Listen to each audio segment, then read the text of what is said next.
పుష్ప 2 విడుదల సందర్భంగా హైదరాబాద్లోని సంధ్యా థియేటర్లో జరిగిన దురదృష్టకర సంఘటన ఈరోజు దేశవ్యాప్తంగా రాజకీయ ప్రకంపనలు సృష్టిస్తోంది.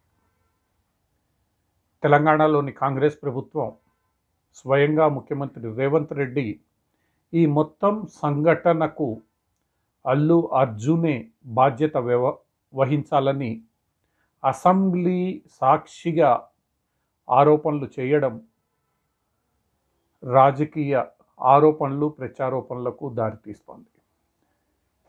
ముఖ్యమంత్రి రాజకీయ ప్రయోజనాల కోసమే అల్లు అర్జున్ను టార్గెట్ చేశారని ప్రతిపక్షాలు ఆరోపిస్తుంటే, మరోవైపు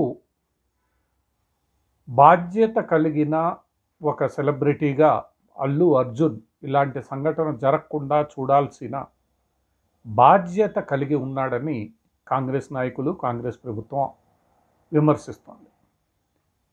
ఈ రాజకీయ ఆరోపణలు, ప్రత్యారోపణలు, విమర్శలు, ప్రతివిమర్శలు ఎలా ఉన్నప్పటికీ ఈ మొత్తం సంఘటనలో తప్పెవరిది అన్న అంశం ఈరోజు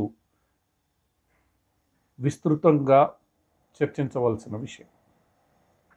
ఎక్కడైనా ఒక కార్యక్రమం నిర్వహిస్తుంటే ఆ కార్యక్రమం యొక్క నిర్వహణ బాధ్యత, అక్కడ జరిగిన సంఘటనలకు ఆ కార్యక్రమ నిర్వాహకులే బాధ్యత వహించాల్సి ఉంటుంది.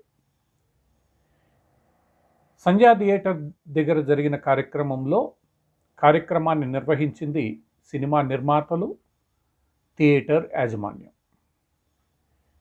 ఈ సినిమా నిర్మాతలు, థియేటర్ యాజమాన్యం ఈ మొత్తం కార్యక్రమానికి సంబంధించి మంచికి చెడుకు కానీ బాధ్యత తీసుకోవాల్సి ఉంటుంది. ఎలాంటి కార్యక్రమం నిర్వహించడానికైనా, ముఖ్యంగా వందలాది ప్రజలు గుమికూడే కార్యక్రమం నిర్వహించేటప్పుడు సాధారణంగా పోలీస్ శాఖ అనుమతి తీసుకోవడం అవసరం. ఎందుకంటే వందలాది సంఖ్యలో ప్రజలు చేరుతున్నప్పుడు వాళ్ళని నియంత్రించడానికి పోలీస్ బందోబస్తు అవసరం ఉంటుంది. అంతేకాకుండా అక్కడ అవాంఛనీయ సంఘటనలు జరగకుండా చూసుకోవాల్సిన బాధ్యత కూడా స్థానిక పోలీసులపై ఉంటుంది. తదనుగుణంగానే థియేటర్ యాజమాన్యం చిక్కడపల్లి పోలీస్ అధికారులకు అనుమతి కోరుతూ లేఖనిచ్చింది. అయితే చిక్కడపల్లి పోలీస్ అధికారులు చెప్తున్న దాన్ని బట్టి అనుమతి మంజూరు చేయలేదన్న విషయం ఈరోజు వెలుగులోకి వచ్చింది.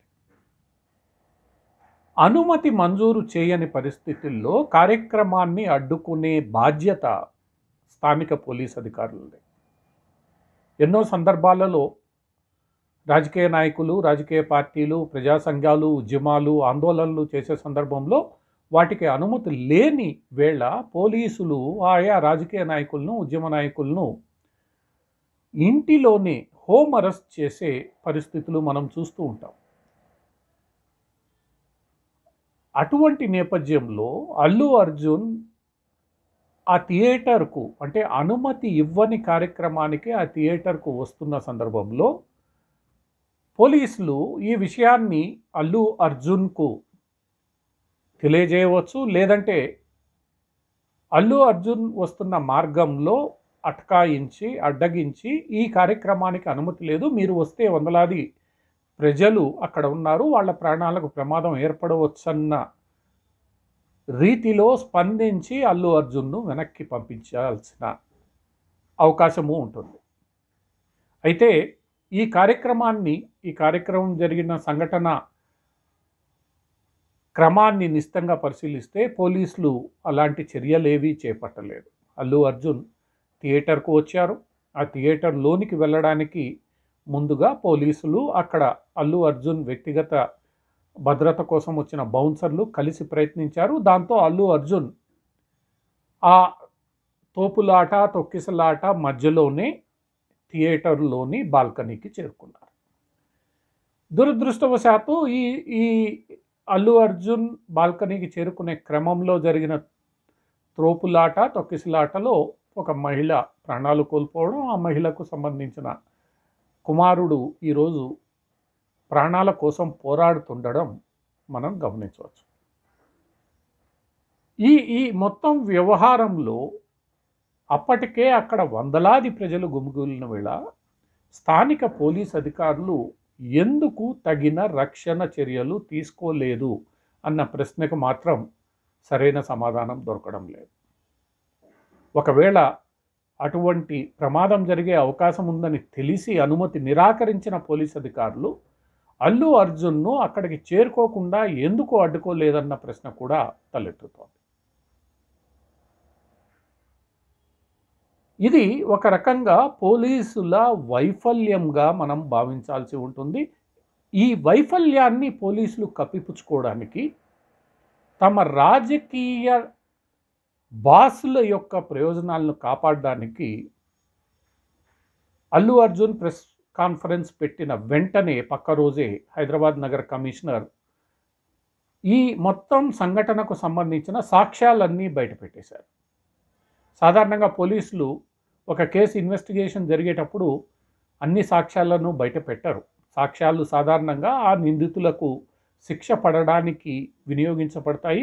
అవి బయటికి వస్తే నిందితులు తప్పించుకునే మార్గాలు కూడా వెతుకుతారు. కాబట్టి పోలీసులు అన్ని సాక్ష్యాలను బయట పెట్టరు. అటువంటిది ఒక్కసారిగా అన్ని సాక్ష్యాలను పోలీసులు బయట పెట్టడం ఇక్కడ ఒక గమనించాల్సిన విషయం. సాధారణ సాంప్రదాయాలకు విరుద్ధంగా పోలీసులు బయట పెట్టడం, అల్లు అర్జున్ను మళ్ళా విచారణకు పిలవడం, దానికి ముఖ్యమంత్రి సమర్థించడం, కాంగ్రెస్ నాయకుల మద్దతుతో కొంతమంది అల్లు అర్జున్ ఇంటి మీదకు దాడికి దిగడం, ఇవన్నీ చూస్తూ ఉంటే ఈ మొత్తం సంఘటన, దానికి సంబంధించిన ఇన్వెస్టిగేషన్ జరుగుతున్న శైలి పట్ల అనుమానాలు తలెత్తుతున్నాయి. ఇందులో ఎవరి రాజకీయ ప్రయోజనాలు కాపాడడానికి ఎవరు పనిచేస్తున్నారో, లేదా పోలీసులు తమ వైఫల్యాన్ని కప్పిపుచ్చుకోవడానికి అల్లు అర్జున్ మీద బురద జల్లుతున్నారో మనకు కాస్త సందేహం కలుగుతుంది. ఈ సందేహాన్ని నివృత్తి చేసుకోవడానికి, దీనిపై స్పందించడానికి పోలీసులు సిద్ధంగా లేరు. ఎందుకంటే ఎప్పుడైతే ఈ సందేహాలు లేవనెత్తబడుతున్నాయో పోలీసులు ఇది మొత్తం పరిశోధన జరుగుతోందని, తాము పూర్తిగా అల్లు అర్జున్ను తప్పు పట్టమని, కానీ అల్లు అర్జున్ ఈ మొత్తం సంఘటనకు కొంతమేర బాధ్యత వహించాల్సి ఉంటుందని వారు వాదిస్తున్నారు. ఎవరి వాదనలు ఆరోపణలు ప్రత్యారోపణలు ఎలా ఉన్నా ఈ మొత్తం కేసు త్వరలోనే కోర్టుకు వెళ్ళబోతోంది. విచారణ ముగుస్తుంది. ముగిసిన వేళ కోర్టు నిజానిజాలను తేలుస్తుంది. అయితే ఈలోగా తెలంగాణలోని కాంగ్రెస్ ప్రభుత్వం, ముఖ్యంగా రేవంత్ రెడ్డి ఈ సంఘటనపై స్పందిస్తున్న తీరు మాత్రం సరిగ్గా లేదనే విమర్శలు ఎక్కువ అవుతున్నాయి. ఒక జాతీయ అవార్డు అందుకున్న నటుడిని ఇలా బజారు కీల్చడం, అతని క్యారెక్టర్ అసాసినేషన్ చేసే ప్రయత్నం చేయడం, ఇదంతా కూడా చూస్తూ ఉంటే ఇందులో ఎన్నో అనుమానాలు ఖచ్చితంగా రేకెత్తించబడుతున్నాయి. ఈ అనుమానాలు, సందేహాలన్నింటికీ కాలమే పోలీసులు బయటపెట్టబోయే మరిన్ని నిజాలే సమాధానం చెప్పబోయే రోజు త్వరలోనే ఉంది. ఈ ఈ ఈ మొత్తం వ్యవహారంపై నిజాయితీగా బయటకు రావాల్సిన అవసరం, ఈరోజు పారదర్శకంగా నిజాయితీగా తమ విచారణను ముగించి నిజాలను వెలికి తీసుకురావాల్సిన బాధ్యత మాత్రం తెలంగాణ పోలీసు విభాగానిదే, ముఖ్యంగా హైదరాబాద్ పోలీసులదే.